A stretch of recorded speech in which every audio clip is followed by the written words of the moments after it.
All right, I want to welcome everyone to the November 11th, 2016 meeting of the New Jersey Antique Radio Club here at beautiful Info Age. And we've got a good crowd tonight. I'm happy to have everyone here. It's turning into winter.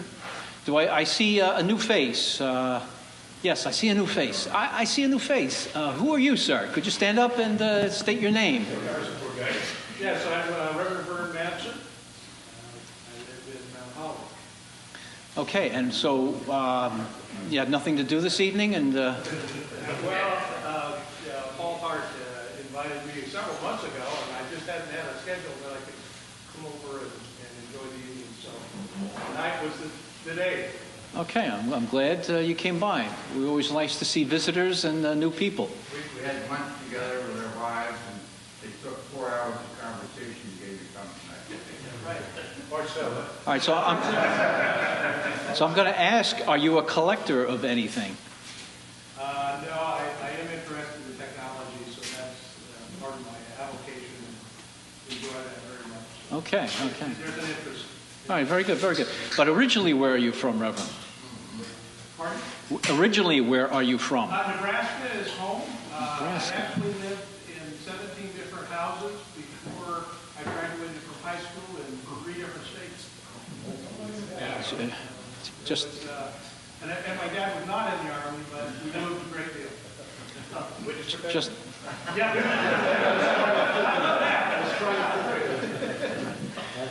Well, that's interesting because now we have 2 people from Nebraska in one room. I think that's absolutely amazing. Absolutely amazing. Yeah. Of course, you know, Reverend, there is the joke here in the East, anyway, that there are more pigs than people in Nebraska. You know, that's maybe it's a bad joke. I don't know.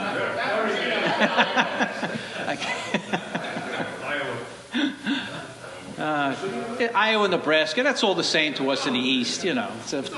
It's the what they call the flyover state. I had never heard that once before. A fellow from Iowa said that to me. It's a flyover state I'm from. I said, what does that mean? Then he explained it to me. Well, it's from the area you see donuts all over. Okay. All right, Reverend. Well, I'm glad you stopped by. Thank you very much. Okay. Today is the 11th day of the month, but it's actually the 11th hour of the 11th day of the year, right? Okay, and that's Veterans Day to us, all right? Now look, we have veterans. How many veterans do we have? We want to, how about standing up? We would like to celebrate the idea that we have veterans.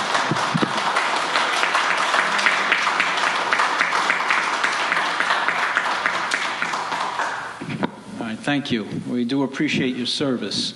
Now, a little quiz. Veterans Day, what was it originally called? Oh, you all know. That's very good. Very good. Yes. But now, how old are you? All right, let's figure this one out. All right, Armistice Day. All right, what was that for? The Great War. The Great War. The war that would end all wars, of course, right?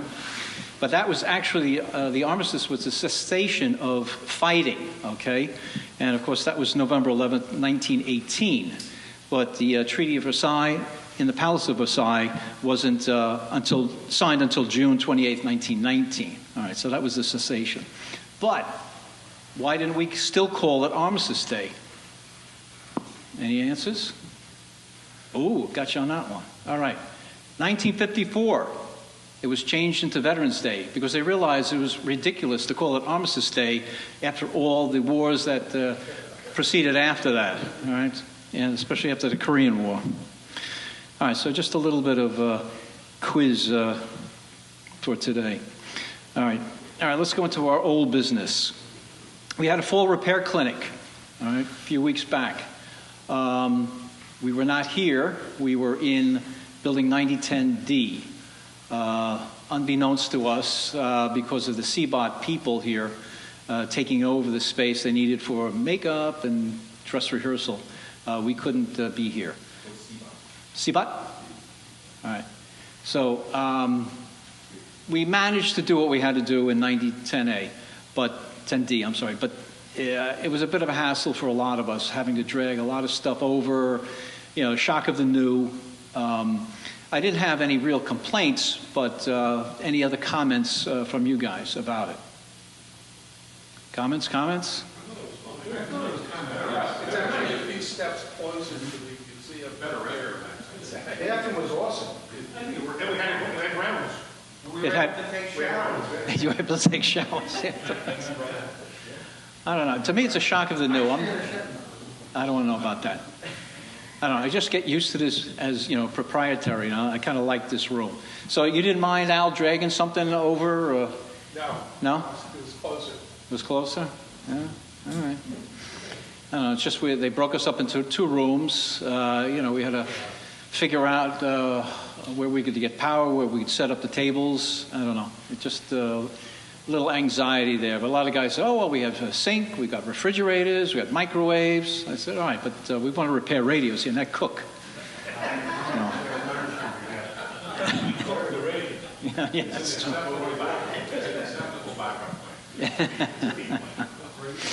Okay. All right, and then last Saturday we had our fall swap meet at Parsippany PAL. And at the big picture, it was a great success. We did really well. We cleared $835, all right, for our coffers, and it enabled us also, anything left over, any of our liquids, our soda pop, water, and everything, we bring it here. So it'll keep us going for a few more meetings here also. So all in all, it was fine. The only wrinkle was, for me, you see, at 6:30 in the morning, I was at PAL waiting for a fella named Bruce, who normally shows up to open up. And I waited, and I waited, and I waited. And I think we've been there about over 10 years now. And I often, while I was waiting in the past, thinking, what if he never shows up? What if he has a car accident? What if he has a heart attack? What if his alarm doesn't work? What if something happens? Well, last Saturday was the happen. And it probably took a couple of weeks off my life, because to be standing there out in the cold with 150 angry old men all looking at me, what's going on, what's this, all of these different scenarios, why we're not going inside. And I try to be organized, and I like to get there early, and this fellow opens up even earlier than what we pay him for, and I'm able to go around and get all the tables situated properly, and all the paperwork out there, and all the tables set up, and the chairs, and the canteen going, and all that. Well, it turns out to be 45 to 50 minutes later that we started. Now, it just happened that I had the cell phone number to the properties and facilities woman that I deal with. And I had her personal cell phone number for a long story reason. I won't go into it right now. But I started calling. And I started calling, and I didn't stop. And about the 4th try, I got out of the voicemail, and she finally answered, and I woke her up. Yeah. So she said, nobody opened? I said, nobody opened. And I told her about these 150, now 175 angry old men standing out here griping. And she said, I'll be right there. So about 15 minutes later, she did show up. And I could see she was in her pajamas. She had an overcoat on, a hat pulled over her ears, aviator glasses, sunglasses on. And she had a key in her hand. And she just went for that door. And I never saw her again. And she'd since changed the number.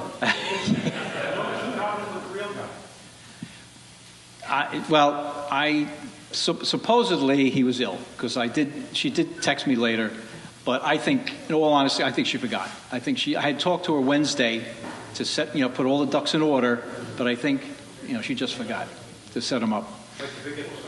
He probably read the sign and decided that Yeah, that's another pet peeve with PAL. I always ask them to please put us up on the zipper sign. And it's hit and miss. Every now and again, they'll get it. They'll do it. The last year, they put us up, and literally, David said, because I always send him out, go see if we're on the sign. See if we're on the sign. And he said, no, we're not on the sign. And the next morning, the morning I did go there, I said, David, we are on the sign. The problem is you blinked. Literally, it was a blink. You were just there. They talked about knitting classes, and they talked about postcards, and they talked about water polo, everything else but us. So anyway, on top of that, we weren't on the sign either. But we still had a good time.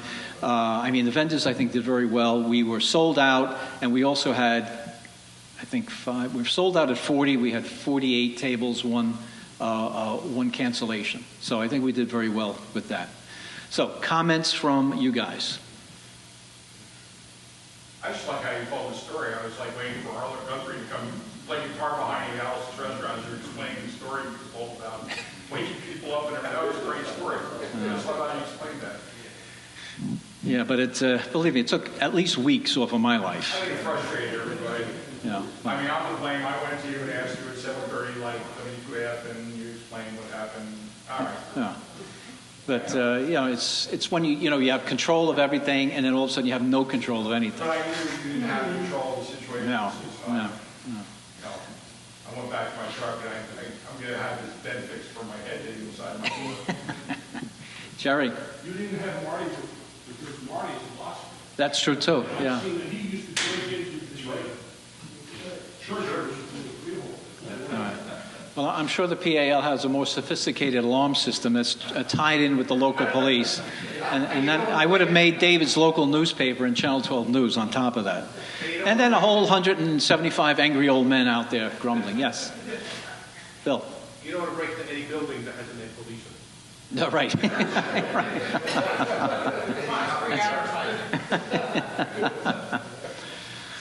But as one participant from Long Island said to me, he said, Rich, don't worry about it. 10 minutes later, it was all forgotten. You know, so good. I didn't forget about it, but everybody else did. So I'm happy about that. All right. The quickest I ever saw those tables get set up.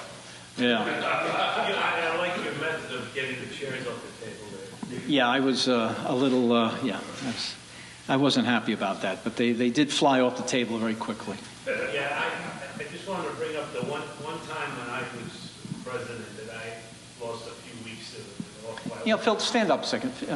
Just in case, you know, there's new members, we have people that don't know. Phil was our president for, 10 years, right? And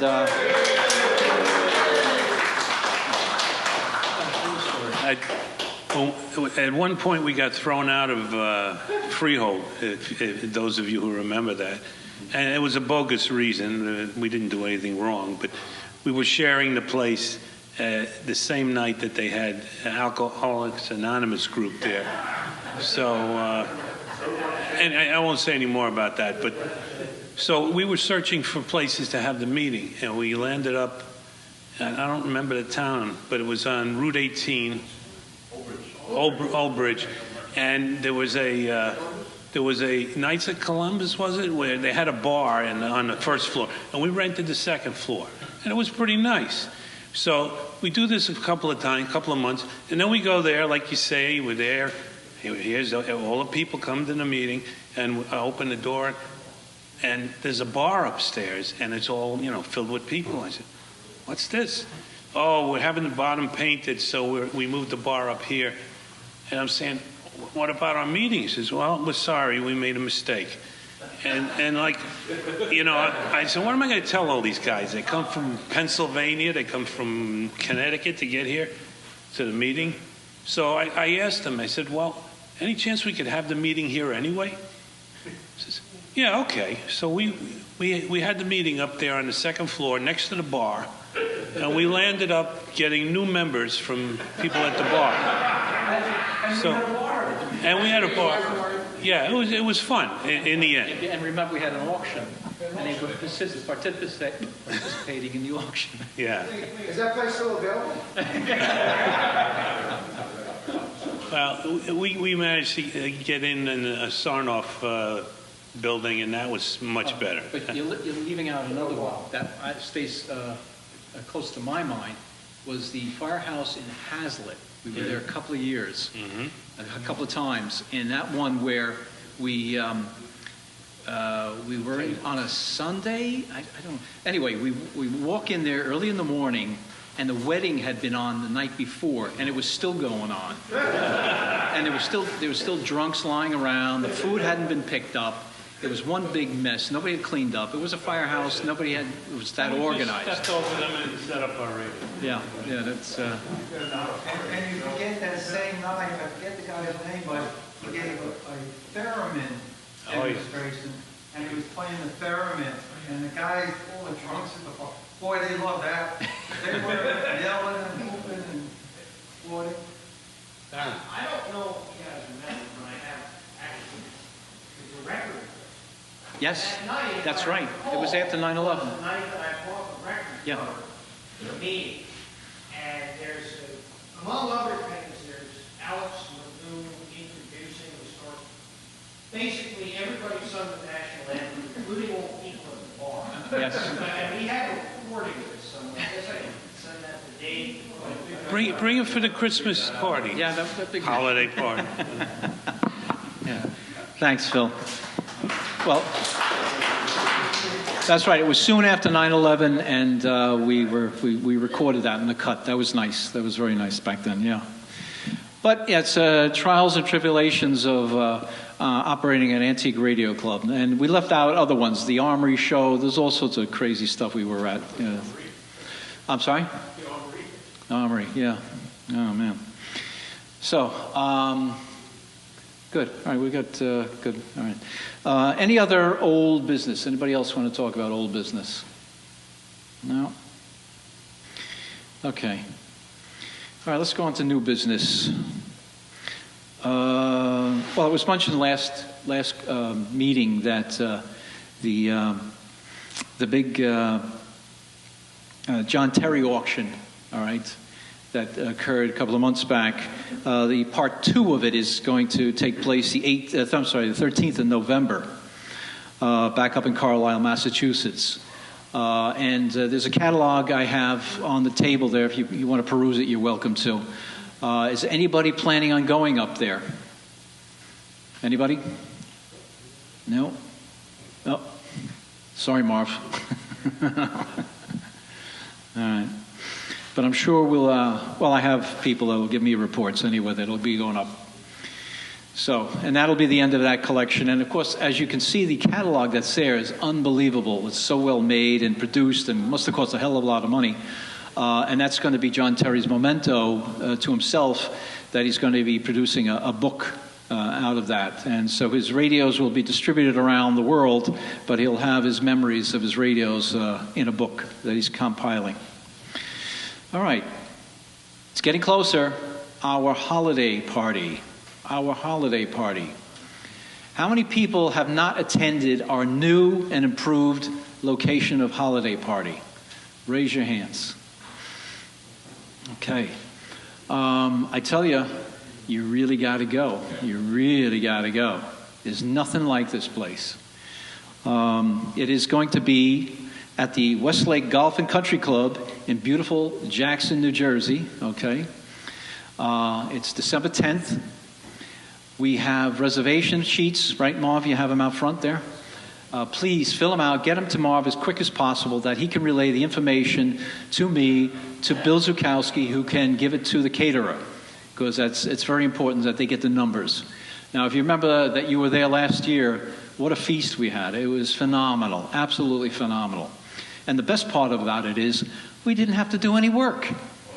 Because in the past, we worked our tails off trying to put these dinners together. And except for the entertainment committee, we didn't have to do anything. It was wonderful, absolutely wonderful. And like I said, it's catered affair. The club subsidizes the price. I mean, it's still only $25, and believe me, it costs more than that. But thanks to Bill Zukowski, who happens to live within the facility, he's enabled us to have our holiday party there. So it's just a wonderful thing. And really, don't miss out. I mean, it was new to everybody last year. I know we didn't have as many people as we've had in the past, but believe the word got out, and it's going to be filled quick.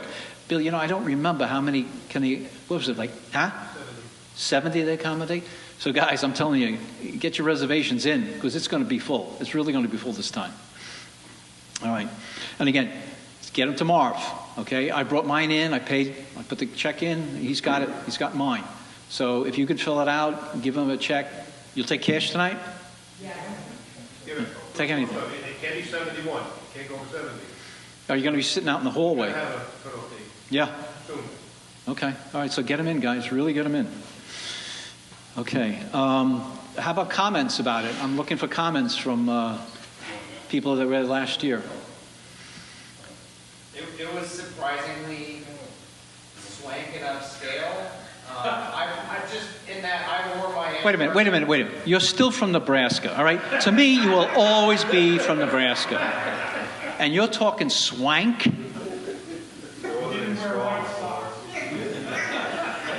I'm sorry, Reverend. I'm sorry. I had to do that. Rich, you gotta remember the common denominator of Nebraskans who live on the East Coast is we all escaped for some reason or another. But no, I wore my club polo and got asked several times by people from other parties where the bathroom was or other kind of... So dress nice. That's what I'm trying to say. Is like, You know, I'm glad you brought that up. Very upscale. It was more upscale than I had anticipated. So, All right. you know, That's a better way of phrasing it. let me Yeah. tell the story. It always comes through. All right. And so it is true. So please, it's upscale.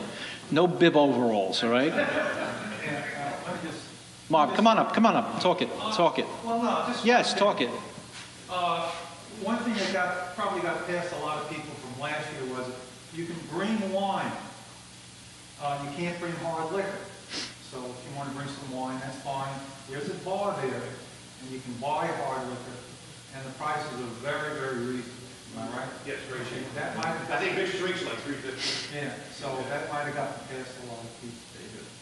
The other thing is, though, also, I'm going to try to lean on a lot of people this year, this upcoming year, to get the broadcaster by email, with little notes probably in the next issue or the following issue.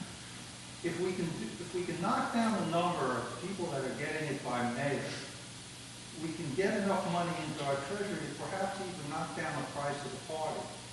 So, I mean, if you get one of these notes, and you're really, it's not difficult to get it by email, so we're just not too lazy to say, hey, get it. I really would appreciate it. We can knock it down by about 30 people or so. We're at 53 right now. If we knock it down by about 30 people, we might be able to knock down the cost of the party. So, I'm sorry, Marv, how many people get it by mail? 53. That's like half. That's half. Yeah, really. The hard That's not copy, good. is it a couple pictures in color now? Or No. That's something you should Yeah. let them All right. know. Because All right. What Phil is saying is, if you get it by email, you get these wonderful color photographs that you can print if you care to. You can obviously save them, which most of us do, on your computer, on your hard drive. What Marv sends out is paper, black and white. To actually produce that in color, forget about it. Our treasury would be empty by now. It's insane what they cost. Plus, you don't have to fight the links in, you just put it on. That's true too. I mean, just a sidebar, I had to print flyers. I don't have them for our next meet, which will be March 18th. I had to go to Staples and print 100 of them so I could be able to give them out at our swap meet last week. And I said, well, 100 of them. Do you want color or do you want black and white? Well, color. How much is that? It's 57 cents a sheet. I said, what? Compared to what? 10 cents a sheet. Oh, I'll go with the 10 cents a sheet. And that's from Staples. So just imagine what it would cost to have to produce our newsletter in color. So forget about that. Okay. All right, so what else I got? Oh, I have another item here. PBS had a show on this past week. Now, I'm from New York. It's a different situation with the stations. But look for a show called How We Got to Now. And it's hosted by a fellow named Steve Johnson. And this show I happened to catch in the directory, and it was called just Sounds. I said, let me look this up. So I watched it, and it was a great show. And was the history of sound, and it was the history of sound from starting with, I mean, it's Neanderthal men screaming in caves and singing in caves. How they know that, I don't know, but they started that way. And then it brings us up all the way to the modern age. And it's talking about Fessidine and our buddy DeForest, and it had a lot of input to it. And, some of it was incorrect because we know better. But otherwise, it was very entertaining. So on your PBS station, they don't just play it once. They're going to play it multiple times. So, look for it. And he's very engaging, Steve Johnson. I've seen him something else. He did some other to do with this, how we got here now, or got to now. So, look forward. It's nice. It's nice to see that we can see something on the TV that we're interested in, too. All right, any other new business? Any other things anybody wants to talk about? Anything else? Okay. All right. We'll have a quick break. Sale of our 50/50 tickets, which we need help. Matt and Kevin, you're going to do the 50/50s for me?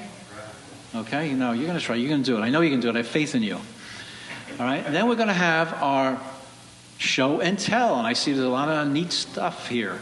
But we want stuff brought up here. Okay. All right. So as we bring the stuff up, we'll call it out. You say who you are. You'll get the mic, and you demonstrate what it is to the camera and to the populace, so everybody knows what it is and sees it. We have it. We'll have it. We're streaming, right? We're out. How many viewers do we have? Phil's here. Oh my goodness, we're up to 5. Wow. So we're on record. Okay. Okay, guys. All right, so let's do the 50/50 now.